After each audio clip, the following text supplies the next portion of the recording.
যে এনজিপি থেকে একটু সিটি সেন্টার ঘুরতে যাবো, কিন্তু এত ভাড়াগুলো উল্টো পাল্টা চাইছে যে আমরা কিছুতেই যাওয়া তো ঠিক হচ্ছেই না। তার থেকে আমরা ভাবলাম যাবো না, এই আশায় ছেড়ে দিয়েছিলাম। দিয়ে মার্কেটের দিকে যাওয়া ঠিক করেছিলাম। হঠাৎ একজন টোটো দিদির সাথে দেখা হলো। আমাদের এটা খুব সবার আগে ভালো লাগলো যে টোটো স্ট্যান্ডে কত ছেলেরা দাঁড়িয়ে আছে, তার মধ্যে থেকে দিদি কিন্তু ঠিক রিজনেবল ভাড়া বললো। তাই দিদির সাথে আমরা যাচ্ছি, আবার দিদির বাড়িতেই ফিরবো। আর আমরা একটা তাদের সম্মান দেওয়ার জন্য, মানে এত লোকের সাথে কাজ করছি, এত লোকের মধ্যে একটা মহিলা নিজেকে যে প্রতিষ্ঠিত করতে পারলো, এটাও একটা বড় ব্যাপার। আর এবং ঠিকঠাক ভাড়া বলে দিদি যে নিয়ে যাচ্ছে আমাদের, এটাই আমাদের কাছে দিদি আবার চেকিংও করে। দিদি হলো আমাদেরকে নিয়ে যাচ্ছে, আমাদের কাছে এটা মানে দিদি মানে খুবই সিনসিয়ার। আর উনি আমাদের ঠিকঠাক গাইড করেও নিয়ে যাচ্ছেন।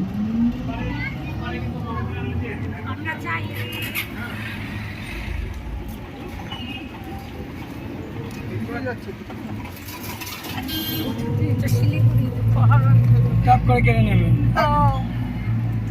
আমরা চাই এরকম ভাবে যারা এগিয়ে আসছে তারা যেন, এটা আমার নিজস্ব ওপিনিয়ন, মহিলাদের দেখলে মহিলাদের টোটোতে অবশ্যই তাদের পাশে আমাদেরকেই দাঁড়িয়ে রাখতে হবে। এগুলো ধরে রাখ।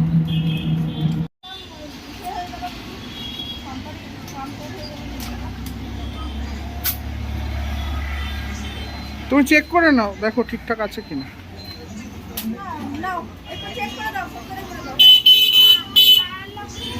তো এই দিদি আমাদেরকে নিয়ে যাচ্ছে আজকের জন্য।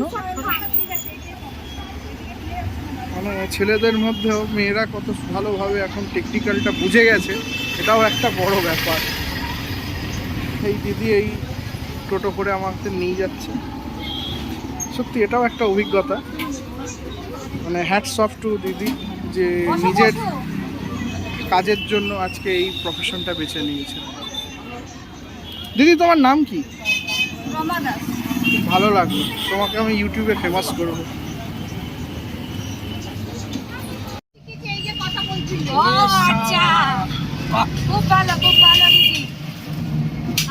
যার সাথে দেখা হলো উনি তোমাকে শিখিয়েছে ড্রাইভিংটা? জামাইবাবুকে শিখিয়েছে এই দিদি। ওরে বাবা, দিদি শিখিয়েছে জামাইবাবুকে।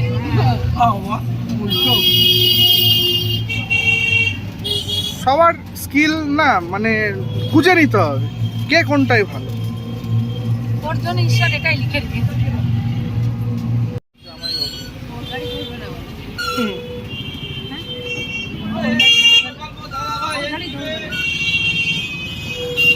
তাহলে জামাইবাবু কোথায়?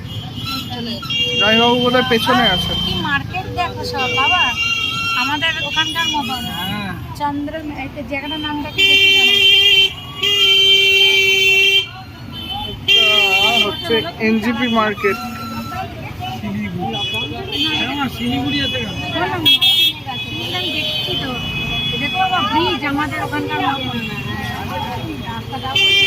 দেখেছো কত ব্যালেন্সে চালাচ্ছেন উনি, ক্রাউডি আছে।